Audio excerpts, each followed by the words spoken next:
Tumunog ang alarm ng phone ko. 4:00 na ng madaling araw. Nangangarag pa ako na bumangon sa kama. Aray! Ang tanging na sambit ko nang maramdaman ko ang sakit at hapdi ng mga sugat sa aking katawan. Umepekto na ang ginawa namin ni Jared kagabi. Kanina nang umuwi ako sa bahay, hindi pa ako masyado nakaramdam ng sakit. Siguro dahil sa beer na ininom ko kagabi. Pero ngayon, para akong zombie naglalakad pababa ng hagdanan habang bitbit pa ang tuwalya. Naligo agad ako at uminom ng gamot. At pag-akyat ko muli sa itaas, nakasalubong ko si Lola Aida na agad kong niyuko ang ulo ko. Morning La, bati ko sa kanya. Ang sagot niya. Nagmadali akong nagbihes at nilagay ko na lang ang mga gamit ko sa bag para makaalis agad ako at para hindi na nila makita ang pasa sa mukha ko. La, alis na po ako. Paalam ko kay Lola Aida. Ang aga pa, saad nito nung nasa may pintuan na ako. Maaga kasi yung briefing namin La, kaya maaga ako ngayon. Pagsisinungaling ko sa kanya. Magkape ka muna Kenneth, saad niya sa akin. Salamat na lang La, doon na lang ako sa presinto. Saad ko sa kanya at lumabas na ako. Napansin ko naman na sumunod pa pala sa akin si Lola Aida at nakita ko tong nakatayo sa may pintuan ng bahay. Nilagay ko na ang bag ko sa loob at pinaandar na si Pinky. Sabay punta ko sa gate para buksan ito. Ako nang bahala dyan, saad ni Lola Aida sa akin. Kaya sumakay na lang ako kay Pinky at binuksan niya na ang gate.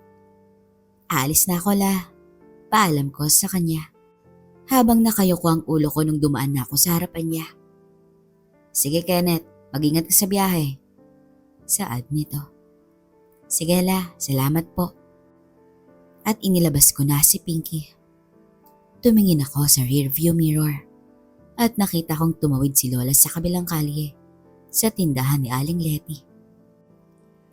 Makalipas ang kalahating oras, nasa harapan na ako ng apartment ni Alona. At nung pipindutin ko na sana ang doorbell, bigla na lamang bumukas ang pintuan at agad niya akong hinila papasok sa loob. Late ka, saad nito sa akin. Kaya napatingin ako sa relo ko. Mag-aalas 5 pa lang Tara sa kusina para magagahan, saad niya sa akin. Napangiti ako dahil hindi niya napansin ang pasa sa mukha ko. Anong oras ka ba? Bigla na lamang siyang natahimik at napatutok sa mukha ko nung naupo na ako sa upuan. Tumawa lang ako. Anong nangyari sa mukha mo? Gulat niyang tanong sa akin na napakamot ako sa ulo at ngumiti sa kanya. Ano? Tanong nito at lumapit pa siya. May nakasparing lang ako kagabi. Rason ko sa kanya. Sino? Goodness Barbie, sinong kaaway mo? Wala to, hindi na importante. Sagot ko sa kanya. At sumubo na ako ng pagkain na sinampal niya ang kamay ko. Kaya nahulog ang kutsarang hawak ko sa sahig. What? Tanong ko sa kanya. Halika dito. Hinawakan niya ako sa kwelyo at hinila ako papunta sa banyo. Samantala, nagising si Ingrid at nakita niyang natutulog pa si Johnny sa tabi niya. Kaya bumangon siya para umihi nang biglang narinig niyang gumalaw ang kama. Saan ka pupunta? Tanong ni Johnny sa kanya. Magbabanyo lang ako. Sigurado ka ba? Tanong ni Johnny sa kanya dahil nakita niyang bitbit ni Ingrid ang bag niya. Don't worry, hindi ako aalis. Wala pa akong saplot, hindi ba? Nakangiting sagot ni Ingrid. Napangiti rin si Johnny at bumangon siya at sumandal sa headboard ng kama. Gusto mong sumama? Tanong ni Ingrid. Iihi ka lang, di ba? Tanong naman sa kanya ni Johnny nang ngumiti si Ingrid sabay talikod niya at pumunta na sa banyo. Tumayo si Johnny at sumunod sa banyo. Huminto siya sa may pintuan at tinignan lang si Ingrid habang nakaupo sa kubeta. Ano? Tanong ni Ingrid sa kanya na napangiti lang si Johnny at lumapit to sa kanya. Tumingala ang babae nung nasa harapan niya na si Johnny at ngumiti ito sa kanya.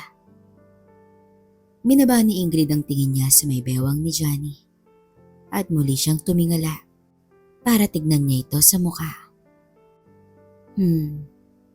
Ang sabi ni Johnny na napangiti lang si Ingrid. Hindi ka ba napagod kanina? Tanong ni Ingrid sa kanya. Hindi ako nakakaramdam ng pagod sa tuwing kasama kita, Milagros. John, natahimik na lamang si Ingrid nung nilagay ni Johnny ang hintuturo niya sa bibig ni Ingrid. At lumuhod si Johnny sa harapan niya. Mila, Albert, sad naman ni Ingrid, sabay yakap niya sa lalaki. Hinila siya patayo ni Johnny at yumakap siya kay Ingrid. Mahal na mahal kita, Mila. Albert, sagot naman ni Ingrid. Nagkatinginan silang dalawa at naghalikan sila. Teka, saad ni Johnny. Bakit? Umihi ka ba o?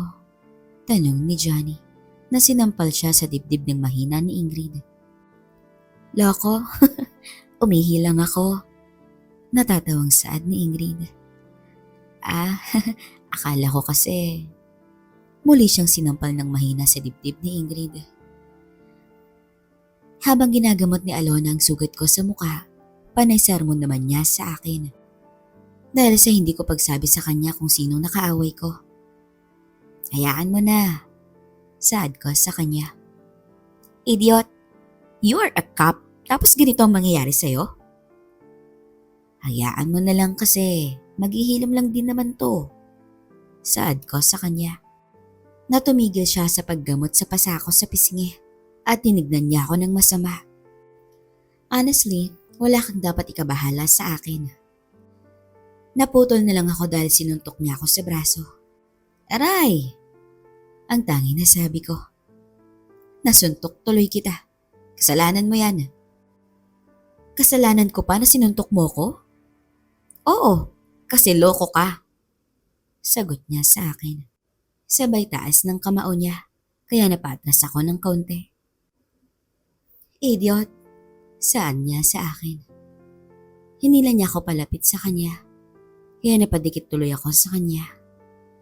Ay, sorry. Saad ko, na umiling lang siya at tinuloy ang paggamot sa pasako. Nakatingin lang ako sa kanya habang busy siya sa pagpapahid ng bulak na may betadine sa pasako. Ano? Tanong niya sa akin.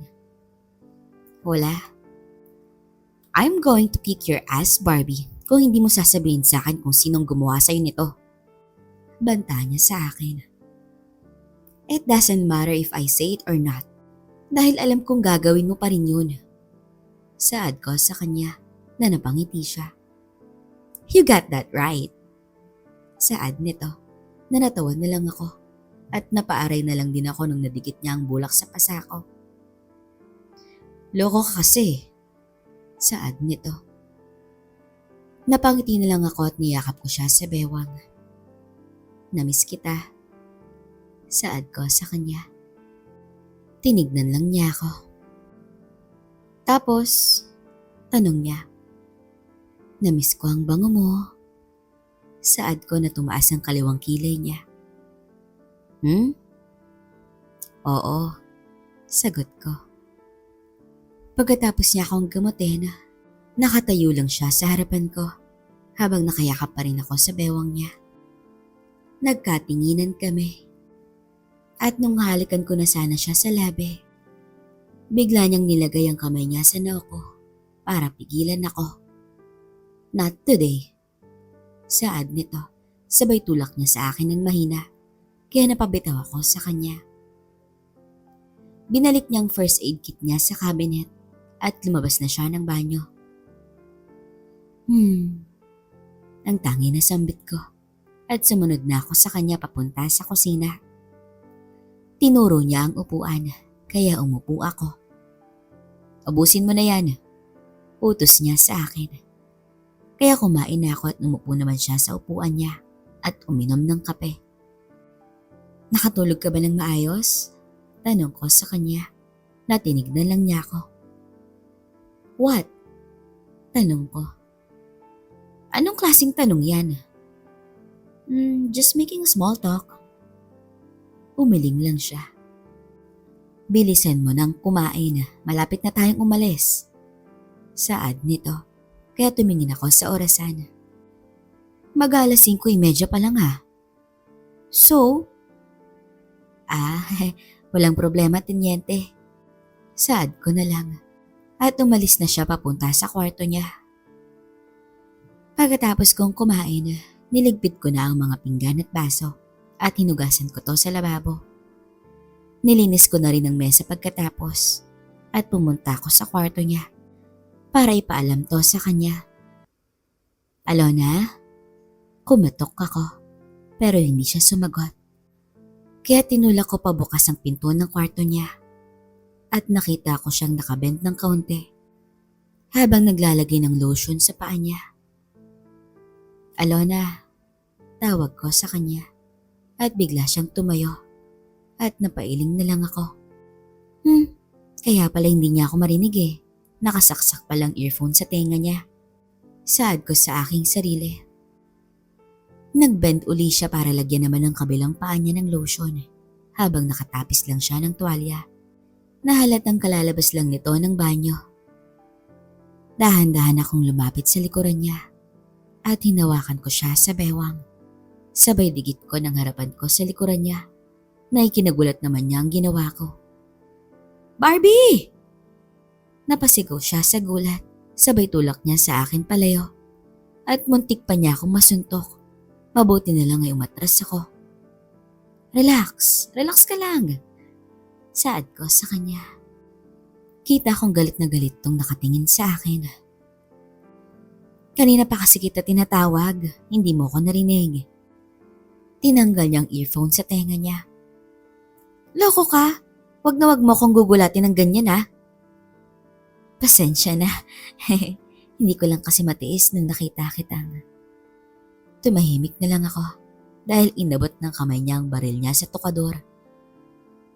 Teniente, Alona, relax lang. Bumilis ang kabog ng dibdib ko dahil kita kong galit na galit talaga siya sa ginawa ko. Lalo pa akong kinabahan nung tinutok niya sa akin ang baril niya. Tinignan niya ako mula ulo hanggang paa at nakita kong ngumiti siya.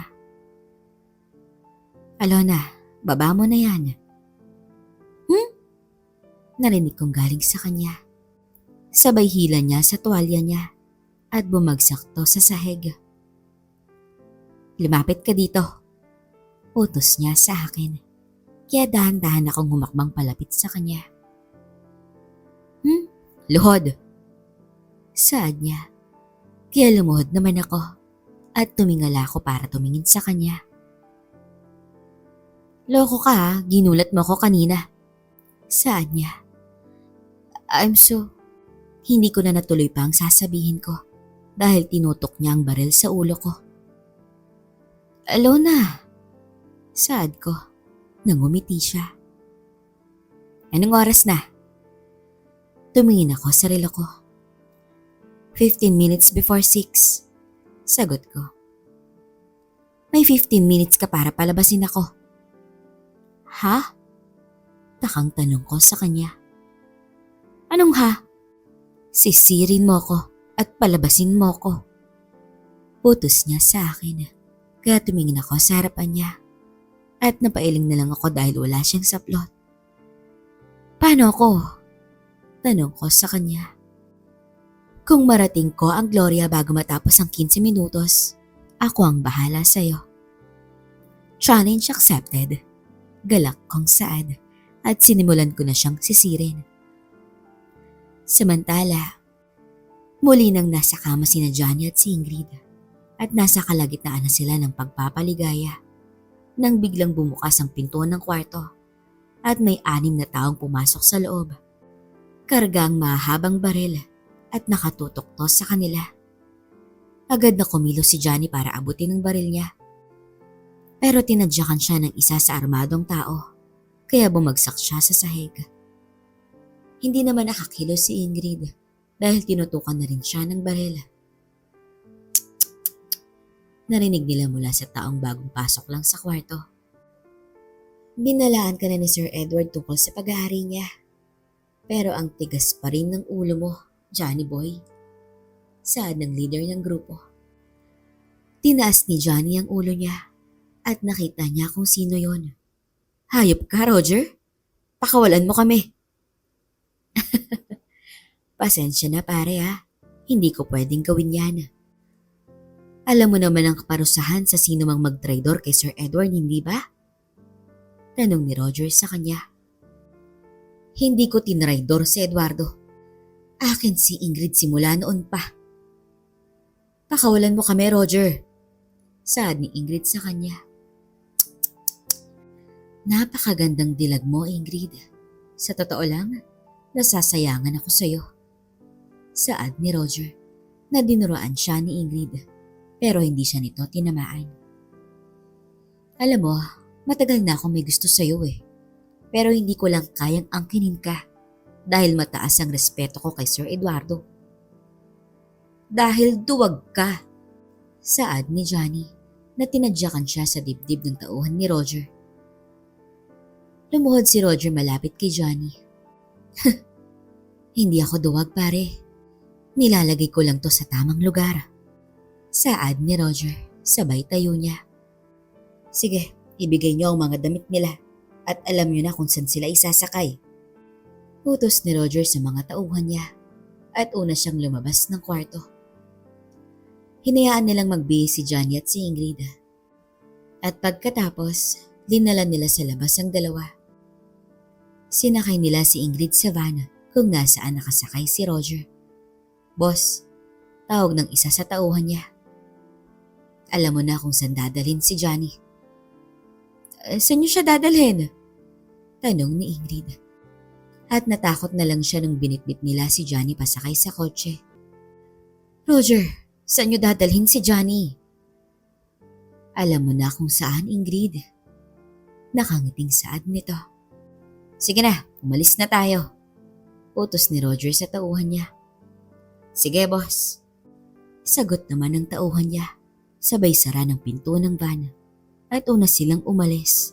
Kasunod ang kotseng sakay si Johnny. Roger, maawa ka. Huwag niyong saktan si Johnny. Pagmamakaawa ni Ingrid. Pasensya ka na. Utos to ni Sir. Alam mo naman ang mangyayari kapag hindi ka sumunod sa utos niya, hindi ba? Nakangiting sad ni Roger sa kanya.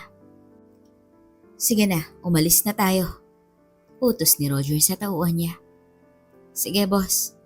Sagot ng tauhan niya, sabay sara ng pinto ng van. Una silang umalis kasunod ang kotseng sakay si Johnny. Roger, maawa ka. Huwag niyong saktan si Johnny. Pasensya ka na. Utos to ni Sir. Alam mo naman ang mangyayari kung hindi ka sumunod sa utos niya, hindi ba? Nakangiting saad ni Roger sa kanya. Please. Please. Pagmamakaawa ni Ingrid. Nahinimas naman ni Roger ang kanang hita niya. Huwag kang mag-alala. Alam ko ang tungkol sa inyo ni Sir pagdating sa pagpapaligaya. Saad ni Roger na nilapit niya ang mukha niya sa leeg ni Ingrid. Please, Roger. Please. Pagmamakaawa pa rin ni Ingrid. Huwag kang mag-alala. Ako ang pupuno sa pagkukulang ni Sir Eduardo.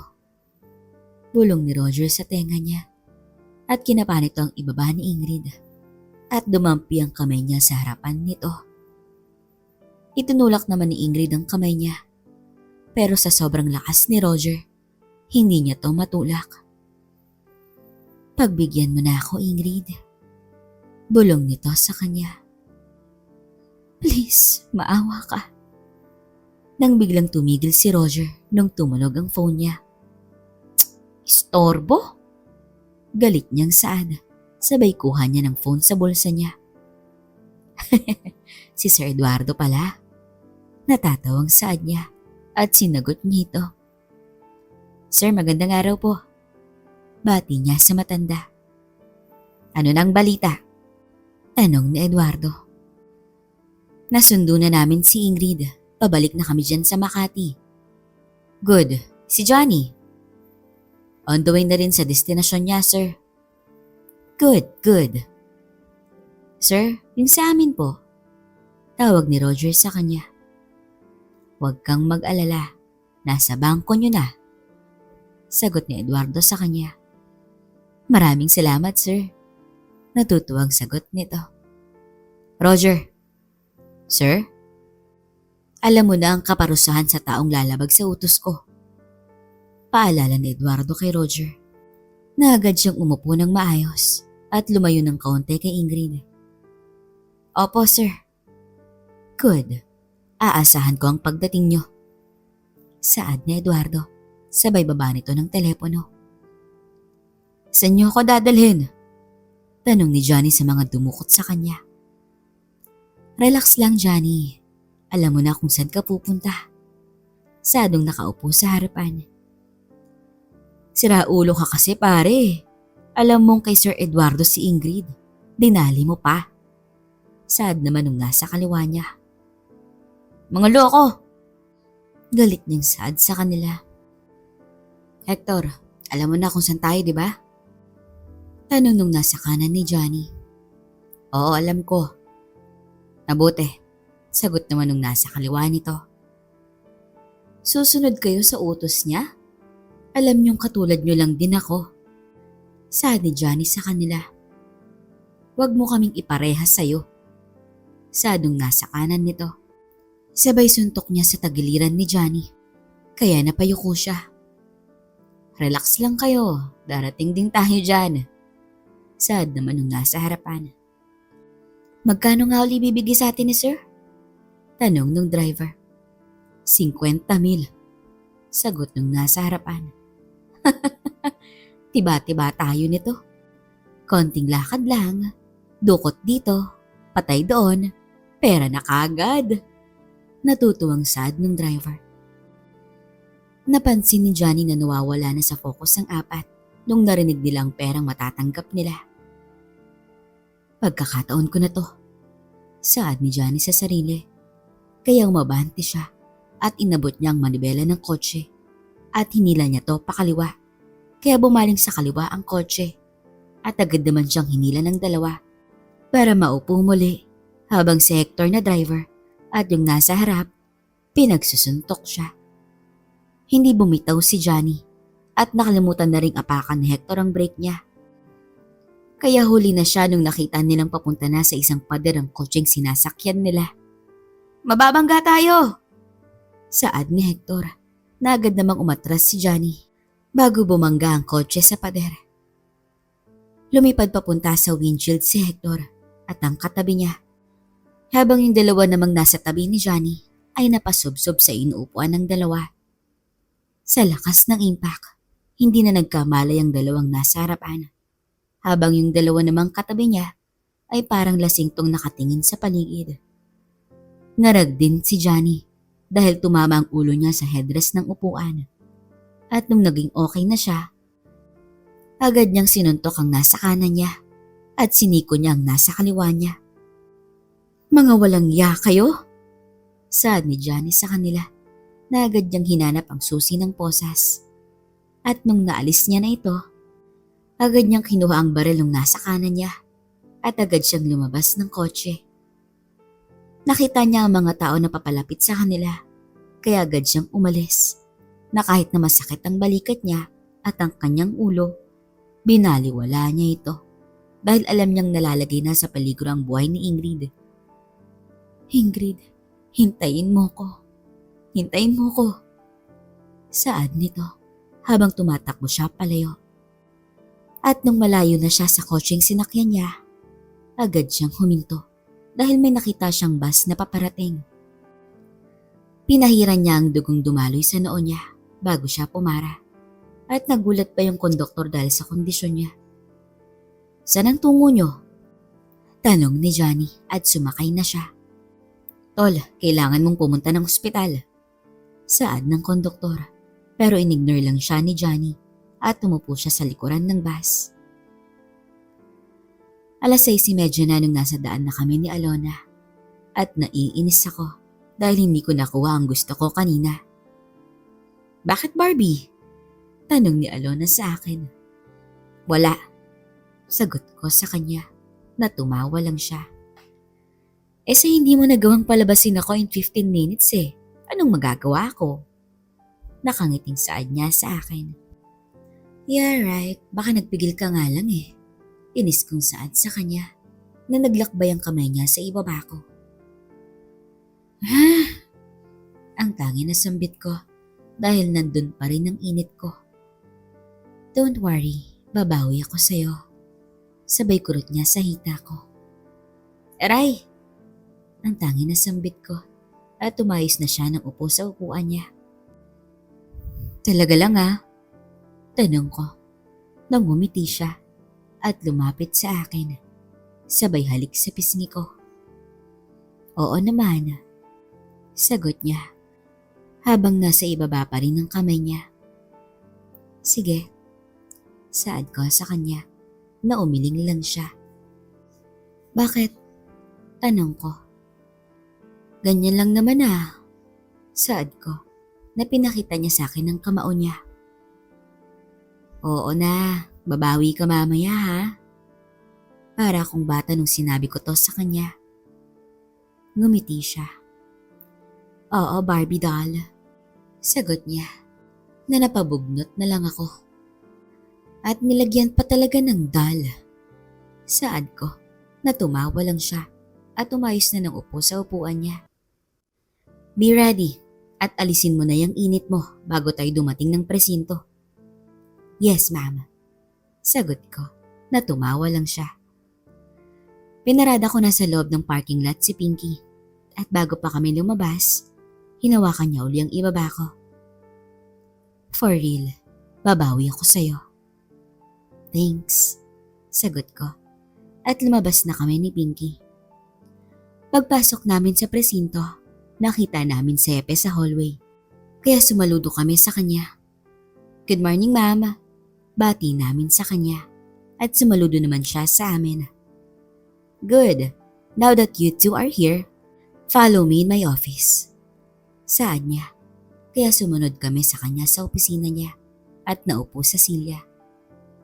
Mama, saad ni Alona na itinaas naman ni Hepe ang kamay niya para patahimikin siya. I know what you are about to say, Lieutenant Montal. Natahimik na lang bigla si Hepe at tumingin siya sa akin. What the hell happened to you? Gulat niyang tanong sa akin. Wala to Hepe. Natatawa kong sagot sa kanya. My God, sinong gumawa sa'yo niyan, Inspector Reyes? Nag-sparring kasi kami ng kapatid ko, kaya ganito ang mukha ko. Sparring? Parang hindi sparring ang nangyari dahil sa mga pasamo sa mukha. Saad ni Hepe sa akin. Really, Mama, wala po ito. Ganito lang talaga kami ng kapatid ko to sharpen our skills. Nakangiting sagot ko sa kanya. Mama, saad ni Alona nung inabutan ako ng tissue ni Hepe. Yes. Sorry, Inspector. You'd better put some medicine on your face. Saad ni Hepe sa akin. Yes po, Mama. Anyway, the reason why you're here is to remind you. Alam na namin yan, Hepe. Putol ni Alona sa kanya. And to remind you about my rank if you forget to respect that, Lieutenant Montalban. Saad ni Hepe sa kanya. Sorry, Mama. Sagot ni Alona. Well, dismiss. Saad ni Hepe. Kaya tumayo na kami ni Alona at sumaludo sa kanya. Nagsimula na kaming maglakad palabas ng office niya. Inspector, tawag niya. Mama, thank you. Nginitian niya ako, kaya ngumiti rin ako sa kanya. Welcome po, sagot ko at lumabas na ako ng opisina niya What was that all about? Tanong ni Alona sa akin nung nasa labas na kami. Humingi kasi ng favor si Hepe sa akin, kaya nagpasalamat siya. Anong favor? O sisa niya. Sa amin na yun. Order ni Hepe. Sagot ko nung dumating na kami sa desk namin. Order? How about I order you to tell me kung anong favor na yun? Saad ni Alona sa akin. Come on, don't put me in that situation, teniente. Saad ko sa kanya na napansin kong tumingin siya sa paligid. Sabay dakma niya sa ibaba ko, kaya napatulan ako ng kaunti. Alona! Sabihin mo sa akin kung ayaw mong pisilin ko to. Oo na, mamaya na lang. Saad ko, sabay bitaw niya. Ang tangi na sambit niya at tumupo na siya sa silya niya. Ikaw naman eh. Saad ko, sabay tingin ko sa harapan ko nung naupo na ako sa silya ko. Mamaya. Saad niya, sabay turo niya sa akin. Oo. Sagot ko nang tumunog bigla ang cellphone ko. Sino yan? Si Francine. Sagot ko sa kanya. Hello sis, napatawag ka? Maaga ka atang umalis. Tanong niya. Oo, may meeting kasi kami, kaya maaga ako. Nagtataka lang ako kasi hindi mo naman sinabi yan kagabi. Saan niya? I'm sorry sis, but I'm okay. Nasa presinto na ako ngayon. Good. Oo nga pala kuya. You need to stop by at the office later pagkatapos mo dyan sa work. Bakit? Tanong ko. Magka-conference tayo ni na daddy at mommy, kaya kailangan mong pumunta doon before 6:30. Ganun ba? Para saan naman? Goodness kuya, do you really need a reason to talk to your parents? Saad ni Francine sa akin. Sira, I'm just asking. Idiot as always, Kenneth. Pumunta ka mamaya or else alam mo na ang mangyayari sa'yo. I know. Yes. Sagot ko. Good. See you tonight, Inspector. Natatawang saad ni Francine. Alright. Sagot ko at binaba niya na ang phone. Bakit napatawag siya? Tanong ni Alona. Pinapapunta kasi ako ng opisina after ko dito para kausapin ang parents namin. Oh? Oo. Meaning, magkikita kayo nung Sofia na yon? Tanong niya na napatingin ako sa kanya. I guess. Hindi ko alam. Sagot ko. Sabay tayo ko para pumunta ng banyo. Napatigil na lang ako nung hinawakan ni Alona ang pantalon ko. Bakit? If you want that promise keep, don't fail me. Saad niya bigla sa akin na naguluhan ako sa sinabi niya. Sabay bitaw niya sa pantalon ko. Okay. Ang tangi na isagot ko. At tumarap na siya sa monitor niya. Kaya pumunta na ako ng banyo para umihi. At habang nasa kubeta, dun ko lang na-realize ang sinabi niya. Seryoso ba siya? Tanong ko sa aking sarili. Sino ang seryoso, Inspector? Tanong nung nasa kabilang stall. Wala. Sagot ko. Nakarating na ng Manila ang bus na sinakyan ni Johnny. At doon lang siya ginising ng konduktor dahil hinayaan lang siya nitong matulog sa likod. Sir, gising na po. Nasa terminal na po tayo. Saad ng konduktor sa kanya. Buhay pa ba yan? Tanong ng driver. Di ko alam eh. Sagot ng konduktor nang biglang umungol si Johnny at nagsimula siyang gumalaw. Buhay pa! Saad ng konduktor sa driver na umiling lang ito at lumabas ng bus. Sir, gising na po. Nasa Maynila na po tayo. Muling saad ng konduktor sa kanya na bumangon naman si Johnny at tumayo. Okay lang ho ba kayo, sir? Okay lang ako. Ito nga palang bayad ko. Kalimutan niyo na po yun, sir. Nilibre ko na po kayo. Maraming salamat pare. Sigurado ho ba kayong okay lang kayo? Okay lang ako. Sige, salamat ha. At naglakad na siya palabas ng bus na sinundan naman siya ng konduktor. Sir, tinawag siya ng konduktor na hindi naman niya to pinansin. Nakita niya ang bus driver na may kausap na pulis at tinuro pa siya nito nung nakita siya. Shit! Napamura na lamang si Johnny at nagmamadali siyang umalis na tinawag siya ng pulis para pigilan siya. Tumakbo palayo si Johnny habang inahabol siya ng 2 pulis. At nung nakita niya ang nakaparadang taxi, agad siyang sumakay at sinabihan ng driver na umalis. Sir, saan po? Tanong ng driver. Sasabihin ko sa'yo mamaya, basta umalis na tayo.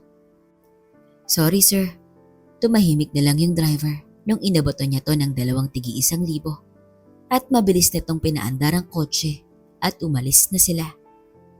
Sakto lang nung malapit na ang pulis sa kanila, kaya nakahinga ng maayos si Johnny at sumandal siya sa upuan. Sir, saan po tayo? Tanong ng driver sa kanya na nag-isip sandali si Johnny at nakaisip siya kung saan. Dalhin mo ako sa address na to. Tumango lang ang driver sa kanya. Aida, aalis na ako. Paalam ni Rudy nung nasa gate na siya. Anong oras ka uuwi? Tanong ni Aida sa kanya. Hindi ko alam, dadaanan ko pa kasi si Mario pagkatapos ko kay Berting. Sige, mag-ingat ka. At sumakay na ng jeep niya si Rudy. Siguraduhin mong nakasara ang gate ha. Oo na, umalis ka na. Sagot ni Aida sa kanya. I love you. Saad ni Rudy na nahiya pa si Aida at ngumiti siya. Alis na ako. Saad ni Rudy nang may biglang humintong taxi sa labas ng gate nila nung palabas na ang jeep ni Rudy. Pinansin niya ito at nagulat siya sa taong sakay nito at nakita niya ang kondisyon nito nung lumabas ito ng taxi. Aida! Tawag ni Rudy. Bakit? Agad na lumapit si Aida sa kanya. Ihanda mo ang first aid kit. Bakit? Basta! Sagot ni Rudy sa kanya. Sabay baba niya sa jeep niya at tumakbo naman papasok ng bahay si Aida. Manong, saad ni Johnny sa kanya at doon lang siya bumagsak. Nung nasa harapan na siya ni Rudy, kaya nakanya to papasok sa loob. Diyos ko, sino ba yan? Gulat na tanong ni Aida sa asawa niya. Kaibigan ko to, magmadali ka, humanda ka ng mainit na tubig. Utos ni Rudy sa kanya nung hiniga niya si Johnny sa sofa. Manong, saad ni Johnny. Huwag kang magsalita, gagamutin kita. Saad ni Johnny. Huwag kang magsalita. NBI. Saad ni Johnny. Bago to hinimatay, kaya naguluhan si Rudy sa sinabi niya.